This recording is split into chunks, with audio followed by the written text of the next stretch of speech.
யார் இந்த KPY Bala? Bala exposed.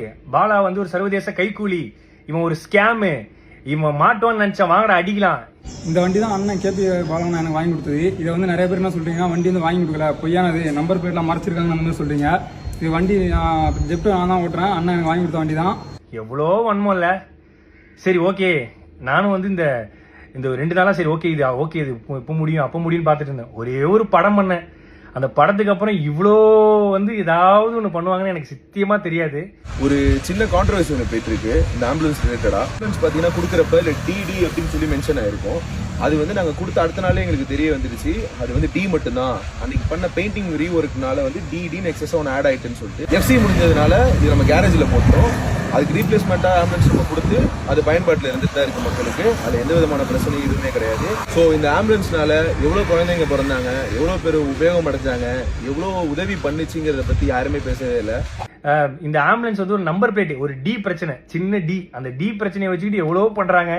இந்த ஆம்புலன்ஸ் மூலியமாகவும் இந்த எத்தனை ஊருக்கு தண்ணி இல்லாத ஊருக்கு தண்ணி கிடைச்சி அந்த ஊர் மக்கள் வாழ்ந்துட்டு இருக்காங்க, எவ்வளோ ஆட்டோ டிரைவர்ஸ் இருக்காங்க. அது மட்டும் இல்லாமல் இந்த ஆம்புலன்ஸ் எவ்வளோ பேர் புழைச்சிருக்காங்க இந்த ஆம்புலன்ஸ் சர்வீஸ்ல. அது இல்லாமல் எவ்வளோ பசங்க வந்து படிக்கிறாங்க, இதெல்லாம் சொல்லக்கூடாது. அதெல்லாம் யாரும் நம்ம வந்து நல்ல பண்ற விஷயங்களை, பாசிட்டிவான விஷயங்கள் எதுவுமே போடுறதில்ல. ஏதோ ஒரு சின்ன டி ஸ்டிக்கர் பிரச்சனை, அதை வச்சுக்கு நீ எக்ஸ்போஸ்டு முகத்திரை கிழிஞ்சது, அதுலயும் ஒருத்தர் போட்டிருக்காரு சர்வதேச கைக்கூலியா. ஐயா நான் தினக்கூலி, அது கூட பரவாயில்ல. இந்த ஹாஸ்பிட்டல் வந்து இவன் கட்டுறான், எப்படி இவனுக்கு உள்ள காசு? ஏங்க நான் ஈவென்ட் போறேன், நான் வந்து ஆங்கரிங் பண்றேன், நான் படம் நடிக்கிறேன், ஆட் ஷூட் பண்றேன், அதை தாண்டி நான் ஃபாரின் ஈவெண்ட்ஸ் போறேன். இதுலயும் வந்து இவருக்கு ஃபாரின்ல இருந்து யாரோ காசு தராங்க. யாருங்க காசு தருவா அந்த காலத்துல? என்கிட்ட ட்ரஸ்ட் கிடையாது, என்கிட்ட எந்த விதமான கிரவுண்ட் ஃபண்டிங் ஆக்டிவிட்டிஸ் பண்ற எதுவுமே கிடையாது. நான் சொந்தமா சம்பாதிக்கிறத மட்டும் தான், நான் டே நைட்டா ஓடி சம்பாதிக்கிறதா பண்றேன். அதுலயும் எப்படி ஹாஸ்பிட்டல் கட்டினா அவ்வளவு காசு வேணுமே, இவ்வளவு காசு வேணுமே? ஏங்க நான் வீடு கட்ட வேண்டிய அந்த கால் கிரவுண்ட் இடத்துல பின்னாடி அமுதவானன் ஒரு கால் கிரவுண்ட் வாங்கி அரை கிரவுண்ட்ல வீடு கட்டுற இடத்துல நான் வந்து ஒரு சின்னதா ஒரு கிளினிக் கட்டுறேன். அதுக்கு வந்து சொல்றாங்க எப்படி வந்து இவருக்கு இவ்வளவு காசு கிடைக்குது?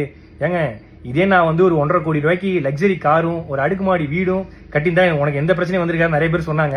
பட் அந்த அடுக்குமாடி வீடுக்கு பதிலா அந்த ஹாஸ்பிட்டலும் இந்த லக்ஸரி காருக்கு பதிலாக ஆம்புலன்ஸ் வாங்கணும்னு நினைச்ச ஒரு விஷயத்தினால இவ்வளோ பிரச்சனை வருது. இப்போ கூட நான் வந்து எதுக்கு இந்த வீடியோ போறேன்னா, சரி ஓகே நேற்று இது முடிஞ்சிடும் நினைச்சேன். பட் இல்ல, இது வந்து முடிகிற மாதிரியே இல்லை. ஸோ அதனால தான் வந்து ஏன்னா நம்மளுடைய பேரை வந்து மக்கள் கிட்ட கலங்கடிக்கணுங்கிற ஒரு விஷயத்துக்காக இவ்வளவு விஷயங்கள் நடந்துட்டு இருக்கு.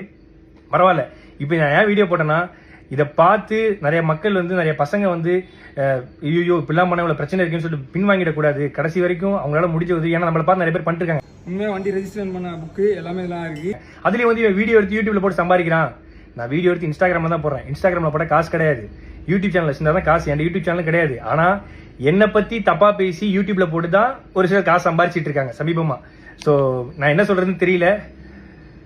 பாத்துக்கலாம், எவ்வளோ வன்மத்தை தாண்டி வாழ வேண்டியதா இருக்குன்னு இப்பதான் தெரியுது.